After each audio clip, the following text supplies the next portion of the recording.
निवडणूक आयोगाने दिलेल्या गाईडलाईन्सचं पालन उल्हासनगर महापालिकेत होत नसल्याने मंगळवारी प्रहार जनशक्ती पक्षाच्या पदाधिकाऱ्यांनी महापालिका आयुक्तांच्या दालनासमोर ठिय्या आंदोलन केलं।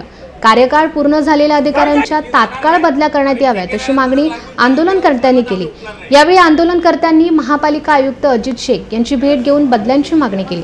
यामध्ये प्रामुख्याने प्रियंका राजपूत, अशोक नाईकवाडे यांच्यासह ज्या अधिकाऱ्यांचा कार्यकाळ पूर्ण झाला आहे त्यांची बदली करून निवडणूक आयोगाच्या आदेशाचं पालन करावे अशी मागणी करण्यात आली।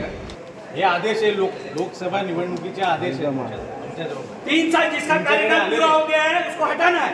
होम डिस्ट्रिक्ट से